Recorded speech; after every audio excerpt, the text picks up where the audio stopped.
ਜਿਹੜੀ ਬੀਜੇਪੀ ਦੀ ਸਰਕਾਰ ਆ ਇਹ ਪੋਲਰਾਈਜੇਸ਼ਨ ਹਰ ਚੀਜ਼ 'ਚ ਕਰਨਾ ਚਾਹੁੰਦੀ ਆ। ਜਿਸ ਤਰ੍ਹਾਂ ਲੋਕਡਾਊਨ ਹੋਇਆ, ਜਿਸ ਤਰ੍ਹਾਂ GST ਆਈ, ਉਹਦੇ ਰਿਪਰਕਸ਼ਨਸ ਯਾਰ ਕਦੀ ਦੇਖ ਤਾਂ ਲਓ। ਜੇ ਰਿਪਰਕਸ਼ਨਸ ਨਹੀਂ ਦੇਖੋਗੇ ਸਾਡੇ ਕੰਟਰੀ ਦਾ ਬਹੁਤ ਵੱਡਾ ਨੁਕਸਾਨ ਹੋਊਗਾ। ਜਦੋਂ ਵੀ ਕਿਤੇ ਕੋਈ ਮਾੜੀਆਂ ਚੀਜ਼ਾਂ ਹੋਈਆਂ, ਚਾਹੇ ਉੱਧਰੋਂ ਹੋਈਆਂ ਚਾਹੇ ਉੱਧਰੋਂ ਹੋਈਆਂ, ਘਾਣ ਤਾਂ ਇਨਸਾਨੀਅਤ ਦਾ ਹੋਇਆ। ਜਦੋਂ ਨਲਾਇਕ ਬੰਦੇ ਨੂੰ ਤੁਸੀਂ ਇਹ ਕਹੋ ਵੀ ਪੜ੍ਹੇ ਲਿਖੇ ਤੋਂ ਵੱਧ ਤੈਨੂੰ ਨੰਬਰ ਦੇਵਾਂਗੇ, ਤਾਂ ਫਿਰ ਉਸ ਦੇਸ਼ ਦਾ ਜਾਂ ਉਸ ਸੂਬੇ ਦਾ ਜਿਹੜਾ ਨਿਘਾਰ ਆਉਣਾ ਕਿਤੇ ਨਾ ਕਿਤੇ ਲਾਜ਼ਮੀ ਹੋ ਜਾਂਦਾ। ਜਦੋਂ ਚੰਗੇ ਬੰਦਿਆਂ ਦਾ ਕਿਤੇ ਨਾ ਕਿਤੇ ਵੀ ਇਕੱਠ ਹੋਊਗਾ, ਜਦੋਂ ਸੋਚ ਰਲੂਗੀ, ਡੈਫੀਨੇਟਲੀ ਉਹਦੇ ਵਿੱਚ ਕੁਛ ਨਾ ਕੁਛ ਜਿਹੜਾ ਬਦਲਾਅ ਜਿਹੜਾ ਉਹ ਆਊਗਾ। ਮੇਰੇ ਕੋ ਮੱਖੀ ਜਿਹੜੀ ਆ ਅੱਖੀਂ ਦੇਖ ਕੇ ਖਾਧੀ ਨਹੀਂ ਜਾਂਦੀ, ਤੇ ਮੈਂ ਉਹਨੂੰ ਕਹਿਣ ਦੀ ਜ਼ਰੂਰਤ ਰੱਖਦਾ ਹੈਗਾ, ਤੇ ਮੈਂ ਉਹ ਗੱਲ ਕਹਿੰਦੇ ਰਹਿਣਾ। ਜਿੰਨਾ ਚਿਰ ਵੀ ਇਹਦੇ 'ਚ ਰਹੂੰਗਾ ਉਹਨਾਂ ਚਿਰ ਇਹ ਗੱਲ ਤਾਂ ਕਹੂੰਗਾ।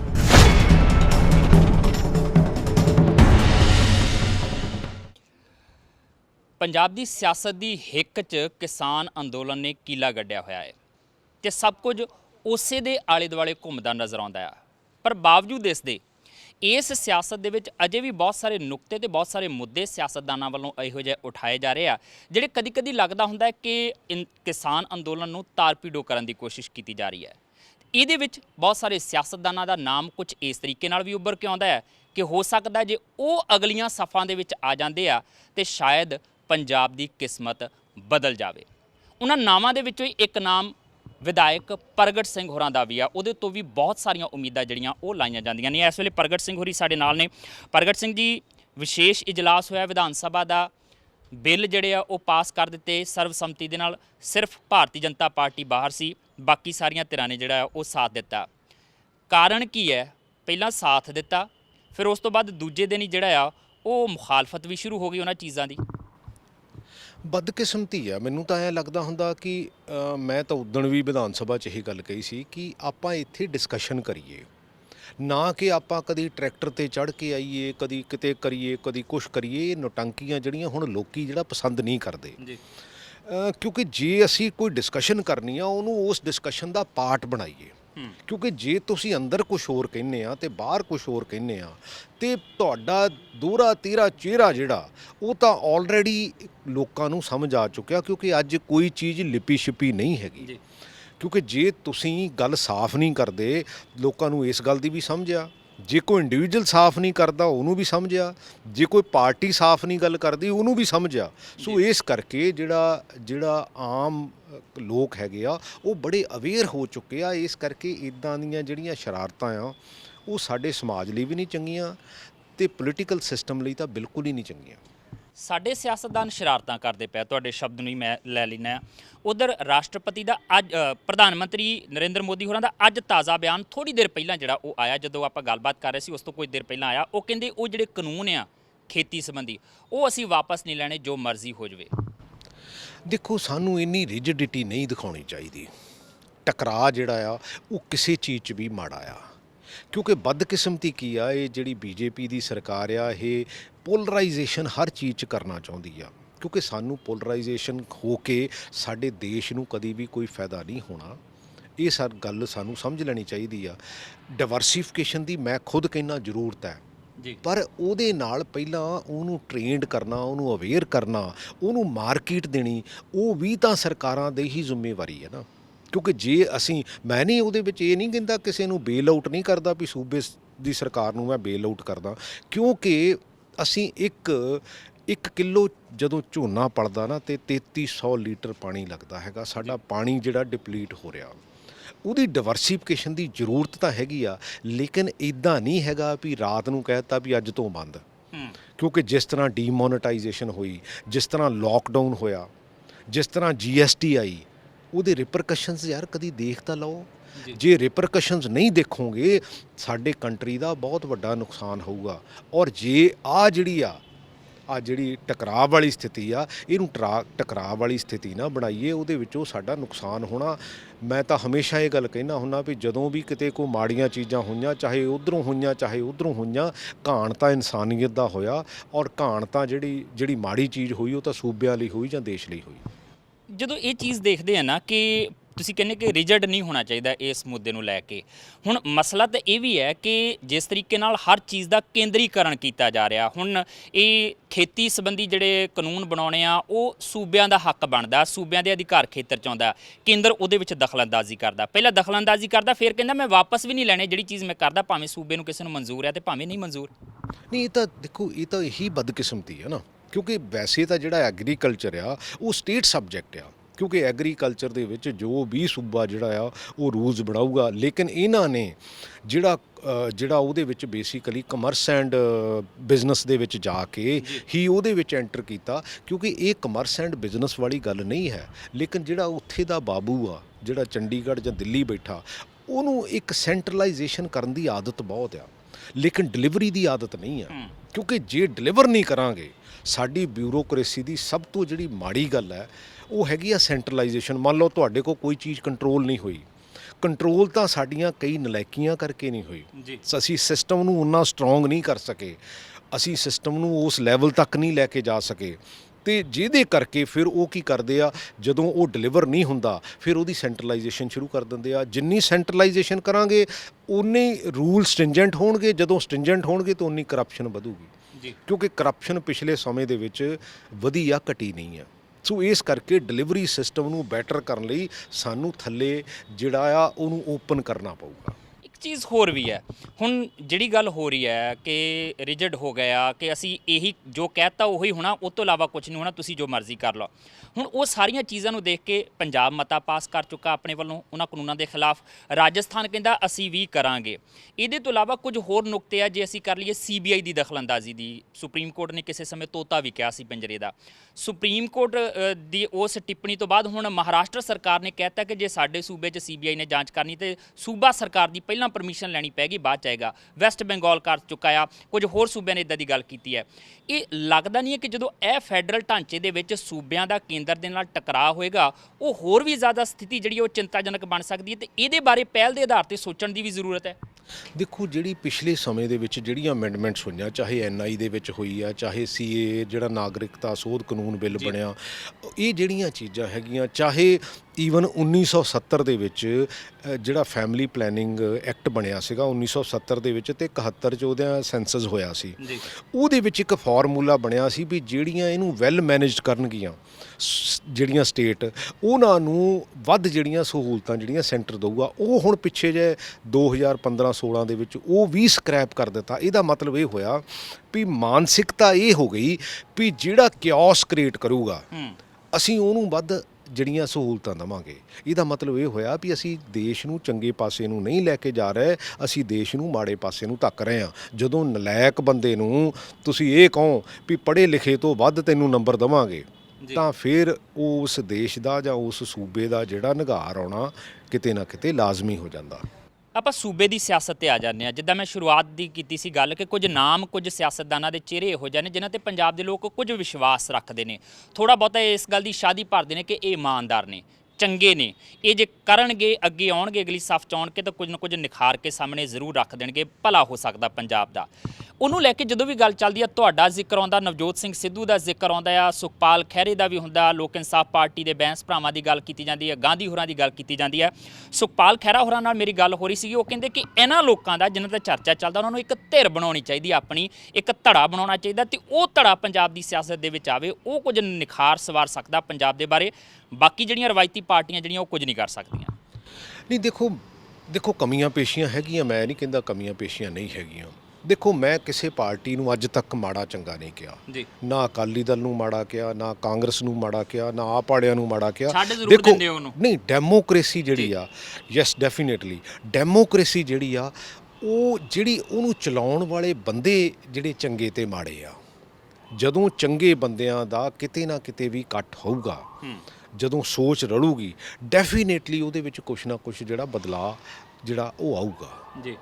ਸੋ ਇਸ ਕਰਕੇ ਜਿਹੜੇ ਚੰਗੇ ਬੰਦੇ ਬਹਿਣ ਵੀ ਜਿੱਥੇ ਮਰਜੀ, ਉਹਨਾਂ ਨੇ ਉੱਥੇ ਹੀ ਦੇਖੋ ਓਪੋਜੀਸ਼ਨ ਦਾ ਵੀ ਉਨਾ ਹੀ ਰੋਲ ਹੁੰਦਾ ਜਿੰਨਾ ਸਰਕਾਰ ਦਾ ਹੁੰਦਾ। ਬਿਲਕੁਲ। ਇਹਦਾ ਮਤਲਬ ਇਹ ਹੋਇਆ ਵੀ ਪੋਲੀਟੀਕਲ ਸਿਸਟਮ 'ਚ ਜ਼ਿਆਦਾ ਚੰਗੇ ਬੰਦਿਆਂ ਦੀ ਜ਼ਰੂਰਤ ਹੈ, ਜ਼ਿਆਦਾ ਚੰਗੇ ਬੰਦਿਆਂ ਦੇ ਸਮੂਹ ਦੀ ਜ਼ਰੂਰਤ ਹੈਗੀ ਆ ਜਿਹੜੇ ਇਸ ਸਿਸਟਮ ਨੂੰ ਬੈਟਰ ਪਾਸੇ ਲੈ ਕੇ ਜਾਣ।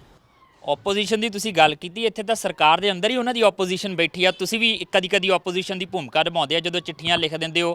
ਤੁਹਾਡੇ ਕਾਂਗਰਸ ਦੇ ਬਹੁਤ ਸਾਰੇ ਵਿਧਾਇਕ ਤੇ ਮੰਤਰੀ ਕਈ ਵਾਰੀ ਆਪੋਜੀਸ਼ਨ ਦੀ ਭੂਮਿਕਾ ਨਿਭਾ ਦਿੰਦੇ। ਨਵਜੋਤ ਸਿੰਘ ਸਿੱਧੂ ਤਾਂ ਵਾਹਵਾ ਦੇਰ ਆਪੋਜੀਸ਼ਨ ਦੀ ਭੂਮਿਕਾ ਜਿਹੜੀ ਨਿਭਾ ਕੇ ਹਟਿਆ, ਜਿਹਦਾ ਕਰਕੇ ਉਹਨਾਂ ਨੂੰ ਖਮਿਆਜ਼ਾ ਵੀ ਭੁਗਤਣਾ ਪਿਆ, ਅਹੁਦੇ ਤੋਂ ਵੀ ਕਿਨਾਰੇ ਤੇ ਜਿਹੜਾ ਉਹ ਹੋਣਾ ਪਿਆ। ਜਦ ਸੱਤਾ ਦੇ ਵਿੱਚ ਹੀ ਬੈਠੀ ਧਿਰ ਦੇ ਵਿੱਚ ਆਪੋਜੀਸ਼ਨ ਬੈਠੀ ਹੋਵੇ ਤੇ ਫਿਰ ਤੁਹਾਨੂੰ ਨਹੀਂ ਲੱਗਦਾ ਕਿ ਸੱਤਾ 'ਚ ਬੈਠੀ ਧਿਰ ਨੂੰ ਹੋਰ ਵੀ ਜ਼ਿਆਦਾ ਬਿਹਤਰ ਕੰਮ ਕਰਨਾ ਚਾਹੀਦਾ ਕਿ ਮੇਰੇ ਆਪਣੇ ਹੀ ਮੀਨ ਮੇਖ ਕੱਢਦੇ ਪਏ? ਦੇਖੋ, ਡੈਮੋਕ੍ਰੇਸੀ ਜਿਹੜੀ ਉਹ ਡਿਸਕਸ਼ਨ ਦੇ ਵਿੱਚੋਂ ਨਿਕਲਦੀ ਆ। ਅਨਫੋਰਚੂਨੇਟਲੀ ਸਾਰੀਆਂ ਹੀ ਪੋਲੀਟੀਕਲ ਪਾਰਟੀਆਂ ਦੀ ਇੰਟਰਨਲ ਡੈਮੋਕ੍ਰੇਸੀ ਜਿਹੜੀ ਉਹ ਮੁੱਕ ਗਈ ਜੀ, ਡਿਸਕਸ਼ਨ ਮੁੱਕ ਗਈ। ਪਹਿਲਾਂ ਮੈਂ ਤਾਂ ਹਮੇਸ਼ਾ ਇਹ ਕਰਦਾ ਹੁੰਦਾ ਕਿ ਪਹਿਲਾਂ ਕਮਰੇ 'ਚ ਬਹਿ ਕੇ, ਫਿਰ ਪਾਰਟੀ ਪਲੇਟਫਾਰਮ ਤੇ, ਫਿਰ ਸਰਕਾਰ ਦੇ ਪਲੇਟਫਾਰਮ ਤੇ, ਜੇ ਨਹੀਂ ਤਾਂ ਫਿਰ ਪਬਲਿਕ ਪਲੇਟਫਾਰਮ ਤੇ। ਯੈਸ, ਡੈਫੀਨੇਟਲੀ ਮੈਂ ਤਾਂ ਕਿਹਾ ਹੈਗਾ, ਮੈਂ ਕਹੂੰਗਾ ਵੀ ਔਰ ਕਹਿੰਦੇ ਰਹਿਣਾ ਜਿਹੜੀ ਗੱਲ ਠੀਕ ਹੈਗੀ ਆ। ਜੇ ਅਸੀਂ ਉੱਥੇ ਕੁਝ ਬਹਿ ਕੇ ਬਦਲਾ ਨਹੀਂ ਲਿਆ ਸਕਦੇ, ਦੇਖੋ ਐਂਡ ਆਫ ਦਾ ਡੇ ਜਦੋਂ ਡਿਸਕਸ਼ਨ ਹੁੰਦੀ ਆ ਤੇ ਡਿਸਕਸ਼ਨ 'ਚੋਂ ਜਿਹੜੀ ਚੀਜ਼ ਚੰਗੀ ਹੋਊਗੀ ਉਹਦੇ ਤੇ ਪਹਿਰਾ ਦੇ ਲੈਣਾ ਚਾਹੀਦਾ। ਚਾਰ ਬੰਦੇ ਸਿਆਣੇ ਬਿਠਾ ਲਓ, ਜੇ ਤੁਹਾਡੇ ਵਾਲੀ ਗੱਲ ਠੀਕ ਆ ਤੇ ਉਹ ਕਰ ਲਓ, ਜੇ ਮੇਰੇ ਵਾਲੀ ਗੱਲ ਤਾਂ ਉਹ ਠੀਕ ਕਰ ਲਓ।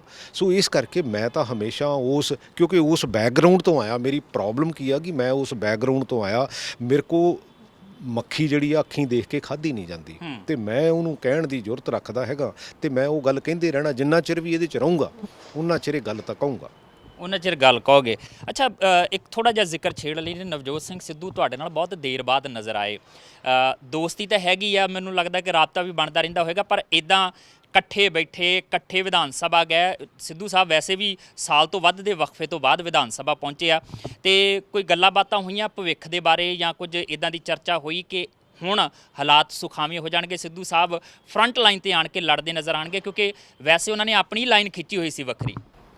ਦੇਖੋ, ਮੈਨੂੰ ਲੱਗਦਾ ਚੰਗੇ ਬੰਦਿਆਂ ਨੂੰ ਵਿੱਚ ਰਹਿਣਾ ਚਾਹੀਦਾ ਔਰ ਚੰਗੇ ਬੰਦਿਆਂ ਨੂੰ ਮੌਕਾ ਵੀ ਦੇਣਾ ਚਾਹੀਦਾ। ਕਿਉਂਕਿ ਅਲਟੀਮੇਟਲੀ ਕੀ ਹੁੰਦਾ ਕਿ ਜੇ ਲੋਕਾਂ ਦਾ ਜਿਹਦੇ ਤੇ ਵਿਸ਼ਵਾਸ ਹੈ ਉਹਨੂੰ ਕੰਮ ਕਰਨਾ ਚਾਹੀਦਾ। ਮੇਰਾ ਤਾਂ ਇੰਨਾ ਕੀ ਆ। ਔਰ ਮੈਂ ਹਮੇਸ਼ਾ ਕਿਉਂਕਿ ਨਵਜੋਤ ਸਿੱਧੂ ਦੋਸਤ ਹੈਗਾ ਮੇਰਾ, ਕਈ ਵਾਰੀ ਸਾਡੀ ਵੀ ਡਿਫਰੈਂਸ ਆਫ ਓਪੀਨੀਅਨ ਹੁੰਦੀ ਆ ਜੀ। ਕਿਉਂਕਿ ਇਹ ਨਹੀਂ ਹੈ ਕਿਉਂਕਿ ਉਹ ਜਿਸ ਨਜ਼ਰੀਏ ਨਾਲ ਉਹ ਸੋਚਦਾ ਹੋ ਸਕਦਾ ਮੈਂ ਉਸ ਨਜ਼ਰੀਏ ਨਾਲ ਸੋਚਦਾ ਹੋਵਾਂ, ਜਿਸ ਨਜ਼ਰੀਏ ਨਾਲ ਮੈਂ ਸੋਚਦਾ ਹੋ ਸਕਦਾ ਉਹ ਨਾ ਉਸ ਨਜ਼ਰੀਏ ਨਾਲ ਸੋਚਦਾ ਹੋਵੇ।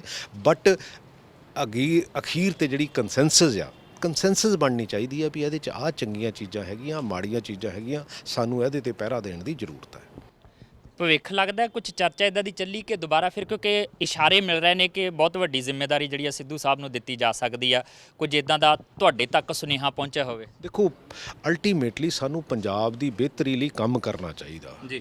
ਦੇਖੋ, ਮੈਨੂੰ ਇਹ ਤਾਂ ਨਹੀਂ ਪਤਾ ਵੀ ਇਸ਼ਾਰਾ ਕੀ ਹੈਗਾ, ਇਸ਼ਾਰਾ ਨਹੀਂ ਹੈਗਾ, ਕਿਉਂਕਿ ਤੁਹਾਨੂੰ ਜ਼ਿਆਦਾ ਪੱਤਰਕਾਰਾਂ ਨੂੰ ਵੱਧ ਪਤਾ ਲੱਗਦਾ ਸਾਡੇ ਨਾਲੋਂ।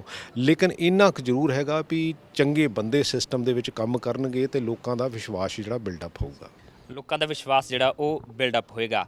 ਇਸ ਵੇਲੇ ਜਿਹੜੀਆਂ ਪਰਿਸਥਿਤੀਆਂ ਨੇ, ਆਪਾਂ ਫਿਰ ਉਹ ਖੇਤੀ ਕਾਨੂੰਨਾਂ ਦੇ ਉਹਨਾਂ ਦੇ ਖਿਲਾਫ ਪਾਏ ਜਿਹੜੇ ਬਿੱਲ ਆ ਉਹਨਾਂ ਦੀ ਗੱਲ ਕਰ ਲਈਏ। ਤੇ ਇਸ ਤੋਂ ਬਾਅਦ ਜੇ ਕੇਂਦਰ ਸਰਕਾਰ ਕਹਿੰਦੀ ਕਿ ਅਸੀਂ ਨਹੀਂ ਮੰਨਦੇ, ਜੋ ਮਰਜ਼ੀ ਕਰ ਲੈਣ ਸੂਬੇ, ਤੇ ਉਸ ਤੋਂ ਬਾਅਦ ਅਗਲਾ ਸਟੈਪ ਸਰਕਾਰ ਦਾ ਕੀ ਹੋਏਗਾ? ਕਿਉਂਕਿ ਤੁਸੀਂ ਇਸ ਵੇਲੇ ਸਰਕਾਰ ਦੀ ਨੁਮਾਇੰਦਗੀ ਕਰ ਰਹੇ ਹੋ। ਦੇਖੋ, ਟਕਰਾਅ ਤਾਂ ਹੈ ਔਰ ਟਕਰਾਅ ਦੇ ਵਿੱਚ ਸੂਬੇ ਦਾ ਔਰ ਦੇਸ਼ ਦਾ ਨੁਕਸਾਨ ਤਾਂ ਹੈ। ਲੇਕਿਨ ਮੈਨੂੰ ਤਾਂ ਐਂ ਲੱਗਦਾ ਜੇ ਮੇਰੇ ਵਰਗੇ ਬੰਦੇ ਨੂੰ ਇੱਥੋਂ ਤੱਕ ਅਪੀਲ ਵੀ ਕਰਨੀ ਪਵੇ ਕਿ ਮੋਦੀ ਜੀ ਆਪਾਂ ਇਹ ਨਾ ਸੋਚੀਏ, ਕਿਉਂਕਿ ਗਲਤੀ ਕੋਈ ਵੀ ਬੰਦਾ ਕਰ ਸਕਦਾ। ਉਹ ਕਿਸ ਸਿਚੁਏਸ਼ਨ 'ਚ ਸੋਚਦਾ ਉਹ ਵੀ ਅਸੀਂ ਐਗਰੀ ਕਰ ਸਕਦੇ ਹਾਂ। But at the same time ਜਿਹੜੇ ਚੀਜ਼ ਵੀ ਤੁਸੀਂ ਕਰਦੇ ਹੋ ਨਾ, ਜਦੋਂ ਤੁਸੀਂ ਲੋਕਡਾਊਨ ਕੀਤਾ ਤੇ ਉਦੋਂ ਲਗਭਗ 10 ਤੋਂ 12 ਕਰੋੜ ਬੰਦਿਆਂ ਦੀ ਮੂਵਮੈਂਟ, ਤੁਸੀਂ ਰਾਤ ਨੂੰ 12 ਵਜੇ ਕਹਿਤਾ ਵੀ ਅੱਜ ਤੋਂ ਸਾਰਾ ਕੁਝ ਬੰਦ। ਇੱਦਾਂ ਦੇ ਡਿਸੀਜ਼ਨ ਨਾ ਲਿਆ ਕਰੋ, ਇਹ ਡੈਮੋਕ੍ਰੇਸੀ ਦੇ ਵਿੱਚ ਬਹੁਤੇ ਚੰਗੇ ਨਹੀਂ ਹੈ। ਔਰ ਉਹ ਇਸੇ ਤਰ੍ਹਾਂ GST ਦੇ ਵਿੱਚ, ਇਸ ਤਰ੍ਹਾਂ ਹੀ ਡੀਮੋਨੇਟਾਈਜੇਸ਼ਨ ਦੇ ਵਿੱਚ 126 ਬੰਦੇ ਮਰ ਗਏ ਡੀਮੋਨੇਟਾਈਜੇਸ਼ਨ ਦੇ ਵਿੱਚ। ਲੇਕਿਨ ਬਦਕਿਸਮਤੀ ਆ ਕਿ ਸਾਡੇ ਤਾਂ ਵੀ ਰੈਵੋਲੂਸ਼ਨ ਨਹੀਂ ਆਉਂਦਾ, ਸਾਡੇ ਤਾਂ ਵੀ ਸੋਚ ਜਿਹੜੀ ਆ ਉਹ ਉੱਧਰ ਨੂੰ ਨਹੀਂ ਜਾਂਦੀ। ਲੇਕਿਨ ਵੀ ਜਿਹੜਾ ਮੈਂ ਖੁਦ ਮੰਨਦਾ ਵੀ ਸਾਨੂੰ ਡਿਵਰਸੀਫਿਕੇਸ਼ਨ ਦੀ ਜ਼ਰੂਰਤ ਹੈ, ਲੇਕਿਨ ਕਿਸਾਨ ਨੂੰ ਡਿਵਰਸੀਫਿਕੇਸ਼ਨ ਲਈ ਤਿਆਰ ਕਰਨ ਦੀ ਵੀ ਸਾਨੂੰ ਜ਼ਰੂਰਤ ਹੈ। ਸਾਨੂੰ ਉਹਨੂੰ ਐਜੂਕੇਟ ਕਰਨ ਦੀ ਜ਼ਰੂਰਤ ਹੈ ਵੀ ਹਾਂ ਬਈ ਉਹਨੂੰ ਚੰਗੀ ਮਾਰਕੀਟ ਦੇਣ ਦੀ ਵੀ ਜ਼ਰੂਰਤ ਆ। ਜਦੋਂ ਇਹ ਸਮਝ ਆ ਜੂ ਉਹਨੂੰ ਵੀ ਜੇ ਮੈਂ ਝੋਨੇ ਤੋਂ 50,000 ਰੁਪਈਆ ਕਮਾਉਣਾ ਤੇ ਇਸ ਫਸਲ ਤੋਂ ਮੈਨੂੰ 70,000 ਮਿਲ ਜੂਗਾ ਤੇ ਮੇਰਾ ਪਾਣੀ ਵੀ ਘੱਟ ਲੱਗੂਗਾ, ਮੇਰੀ એનર્ਜੀ ਵੀ ਘੱਟ ਲੱਗੂਗੀ ਤੇ ਡੈਫੀਨੇਟਲੀ ਅਡਾਪਟ ਕਰ ਲਊ ਤਾਂ ਹੌਲੀ ਹੌਲੀ ਡਿਵਰਸੀਫਿਕੇਸ਼ਨ ਜਿਹੜੀ ਉਹ ਹੋ ਜਾਊਗੀ। ਟਕਰਾਅ ਦੀ ਸਥਿਤੀ ਬਣ ਗਈ ਆ ਹੁਣ। ਇਸ ਟਕਰਾਅ ਦੀ ਸਥਿਤੀ ਦੇ ਵਿੱਚ ਸ਼ੰਕੇ ਉਹੀ ਹੈ, ਬਾਰ-ਬਾਰ ਚਰਚਾ ਚੱਲਦੀ ਹੈ ਕਿ ਹੋ ਸਕਦਾ ਕਿ ਗਵਰਨਰ ਰੂਲ ਜਿਹੜਾ ਉਹ ਲਾ ਦਿੱਤਾ ਜਾਵੇ। ਕੈਪਟਨ ਸਾਹਿਬ ਨੇ ਵੀ ਜਦੋਂ ਇਹ ਬਿੱਲ ਵਿਧਾਨ ਸਭਾ 'ਚ ਪੜ੍ਹੇ ਸੀ ਤੇ ਪੈਂਦੀ ਸੱਟੇ ਇਹ ਵੀ ਗੱਲ ਕਹਿਤੀ ਸੀ ਕਿ ਮੈਂ ਅਸਤੀਫਾ ਆਪਣੀ ਜੇਬ ਦੇ ਵਿੱਚ ਰੱਖਦਾ ਹਾਂ। ਉਹ ਪਰਿਸਥਿਤੀਆਂ ਬਣੀਆਂ ਤੇ ਸਰਕਾਰ ਭੰਗ ਵੀ ਹੋਣੀ। ਅਸਤੀਫਾ ਤੁਸੀਂ ਵੀ ਜੇਬ 'ਚ ਲੈ ਕੇ ਫਿਰਦੇ ਹੋ? ਨਹੀਂ, ਕੋਈ ਇਸ਼ੂ ਨਹੀਂ ਹੈਗਾ, ਕਿਉਂਕਿ ਕਿਸਾਨੀ ਦੇ ਇਸ਼ੂ ਤੇ ਤਾਂ ਇਹ ਕੋਈ ਇਸ਼ੂ ਨਹੀਂ ਹੈਗਾ। ਜੇ ਅਸੀਂ ਉਹਦੇ ਵਿੱਚ MLA ਹੋਈਏ ਨਾ ਹੋਈਏ ਕੀ ਮਤਲਬ ਹੈ ਜੇ ਅਸੀਂ ਆਹ ਜਿਹੜਾ ਬਿੱਲ ਆ ਇਹਨਾਂ ਨੂੰ ਚੇਂਜ ਨਾ ਕਰਾ ਸਕੇ, ਜੇ ਕਿਸਾਨ ਨੂੰ ਚੰਗੇ ਪਾਸੇ ਨੂੰ ਨਾ ਤੋਰ ਸਕੇ, ਕਿਉਂਕਿ ਐਕਚੁਅਲੀ ਇਹ ਐਗਰੇਰੀਅਨ ਸਟੇਟ ਹੈ। ਐਗਰੇਰੀਅਨ ਸਟੇਟ ਹੋਣ ਕਰਕੇ ਸਾਨੂੰ ਹੋਰ ਬਹੁਤਾ ਕੁਝ ਆਉਂਦਾ ਨਹੀਂ ਹੈ। ਕਿਉਂਕਿ ਅਸੀਂ ਬੇਸਿਕਲੀ ਇਹ ਸਾਡੀ ਰੋਜ਼ੀ ਰੋਟੀ ਸਾਡੇ ਕਿੱਤੇ ਨਾਲ ਜੁੜੀ ਹੋਈ ਗੱਲ ਹੈ। ਇੰਡਸਟਰੀ ਸਾਡੇ ਕੋਲ ਬਹੁਤੀ ਲੰਬੀ ਚੌੜੀ ਹੈ ਨਹੀਂ।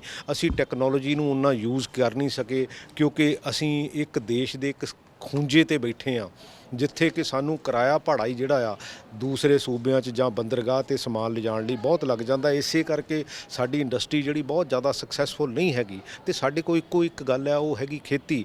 ਅਸੀਂ ਉਹਨੂੰ ਡਿਵਰਸੀਫਾਈ ਕਰੀਏ ਲੇਕਿਨ ਉਹਨੂੰ ਸਮਾਂ ਦਈਏ ਉਹਦੇ ਨਾਲ ਜਿਹੜਾ ਕਿਸਾਨ ਆ ਉਹਨੂੰ ਐਜੂਕੇਟ ਕਰੀਏ, ਉਹਨੂੰ ਉਹ ਅਪਰਚੁਨਿਟੀ ਦਈਏ, ਉਹਨੂੰ ਮਾਰਕੀਟ ਦਈਏ ਤਾਂ ਕਿ ਕਿਸਾਨ ਜਿਹੜਾ ਆਪਣੇ ਆਪ ਖੁਦ ਹੀ ਡਿਵਰਸੀਫਾਈ ਜਿਹੜਾ ਉਹ ਹੋ ਜਾਵੇ ਔਰ ਉਹਨੂੰ ਪਤਾ ਲੱਗ ਜਾਵੇ ਕਿ ਇਹਦੇ 'ਚ ਮੈਨੂੰ ਵੱਧ ਮੁਨਾਫਾ ਹੈਗਾ, ਕਿਉਂਕਿ ਉਹਦੀ ਰੋਜ਼ੀ ਰੋਟੀ ਔਰ ਉਹਦੀ ਰੋਜ਼ਮਰਾ ਦੀ ਜ਼ਿੰਦਗੀ ਜਿਹੜੀ ਚੱਲਣ ਲਈ ਤਾਂ ਆਪਾਂ ਨੂੰ ਕਿਤੇ ਨਾ ਕਿਤੇ ਤਾਂ ਖੜੇ ਹੋਣਾ ਪਊਗਾ। ਆਖਰੀ ਸਵਾਲ ਹੈ, ਕਿਉਂਕਿ ਦਿਆਨਤਦਾਰ ਤੇ ਸਿਆਣੇ ਸਿਆਸਤਦਾਨ ਹੋ ਤੁਸੀਂ, ਸਿਆਸਤਦਾਨ ਘੱਟ ਤੇ ਦਿਆਨਤਦਾਰ ਬੰਦੇ ਮੈਂ ਤੁਹਾਨੂੰ ਜ਼ਿਆਦਾ ਮੰਨਦਾ ਹਾਂ। ਇਸ ਵੇਲੇ ਜੇ ਗੱਲ ਕਰ ਲਈਏ, ਤੁਸੀਂ ਕਹਿੰਦੇ ਕਿ ਤਿਆਰ ਕਰਨ ਦੀ ਜ਼ਰੂਰਤ ਹੈ ਕਿਸਾਨ ਨੂੰ। 3 ਸਾਲ ਤੋਂ ਵੱਧ ਦਾ ਸਮਾਂ ਹੋ ਗਿਆ ਤੁਹਾਡੀ ਆਪਣੀ ਸਰਕਾਰ ਨੂੰ ਸੂਬੇ ਦੇ ਵਿੱਚ।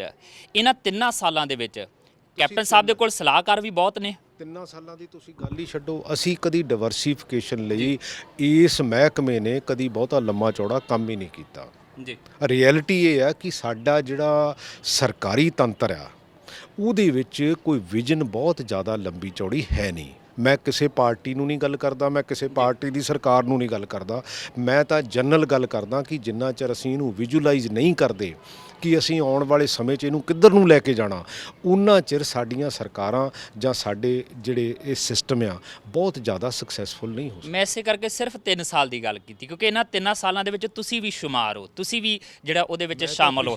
ਔਰ ਪਿਛਲੀ ਸਰਕਾਰ ਦੀ ਗੱਲ ਹੈ ਉਹ, ਇਸ ਦੇ ਵਿੱਚ ਤੁਸੀਂ ਵੀ ਸ਼ਾਮਲ ਹੋ। ਬਾਬਾ ਸਲਾਹਕਾਰਾਂ ਦੀ ਫੌਜ ਵੀ ਕੈਪਟਨ ਸਾਹਿਬ ਦੇ ਕੋਲ ਹੈਗੀ ਹੈ ਤੇ ਉਹ ਸਾਰੇ ਕੀ ਸਲਾਹ ਚੰਗੀ ਨਹੀਂ ਦੇ ਰਹੇ ਜਾਂ ਕੈਪਟਨ ਸਾਹਿਬ ਚੰਗੀ ਸਲਾਹ ਮੰਨਦੇ ਨਹੀਂ ਹੈ, ਤੁਸੀਂ ਉਹਨਾਂ ਨੂੰ ਸਮਝਾਉਂਦੇ ਨਹੀਂ ਹੋ ਕਿ ਆਹ ਚੀਜ਼ਾਂ ਕਰਨੀਆਂ ਬਹੁਤ ਜ਼ਰੂਰੀ ਹੈ ਪੰਜਾਬ ਦੇ ਲਈ। ਪੰਜਾਬ ਬਚੇਗਾ ਤਾਂ ਤੁਹਾਡੀ ਸਿਆਸਤ ਬਚੇਗੀ, ਤੁਹਾਡੀਆਂ ਕੁਰਸੀਆਂ ਬਚਣਗੀਆਂ। ਜੇ ਪੰਜਾਬ ਨਹੀਂ ਹੈ ਤਾਂ ਤੁਹਾਡੀਆਂ ਕੁਰਸੀਆਂ ਦਾ ਕੋਈ ਫਾਇਦਾ ਨਹੀਂ।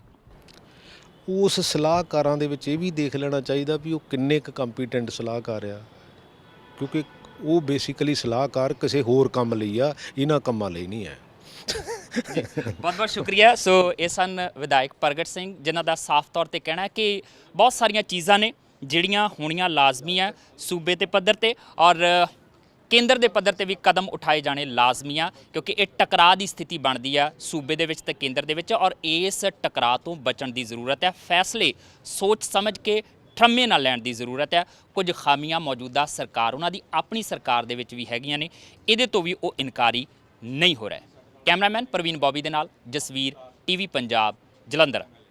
ਸਤਿ ਸ਼੍ਰੀ ਅਕਾਲ ਜੀ, ਮੈਂ ਨਿਰਮਲ ਮਾਨ ਪੂਰਾ ਟੈਕਸਟਾਈਲ ਤੋਂ। ਇਹ ਤੁਸੀਂ ਵੀਡੀਓ ਦੇਖ ਰਹੇ ਸੀ TV ਪੰਜਾਬ ਦੇ ਉੱਤੇ। ਇਹੋ ਜਿਹੇ ਹੋਰ ਜਾਣਕਾਰੀ ਭਰਪੂਰ ਵੀਡੀਓ ਦੇਖਣ ਵਾਸਤੇ TV ਪੰਜਾਬ ਦੇ ਚੈਨਲ ਨੂੰ ਸਬਸਕ੍ਰਾਈਬ ਕਰੋ ਤੇ ਨਾਲ ਹੇਠ ਦਿੱਤੇ ਹੋਏ ਬੈਲ ਆਈਕਨ ਦੇ ਬਟਨ ਦਬਾਓ। ਸਤਿ ਸ਼੍ਰੀ ਅਕਾਲ।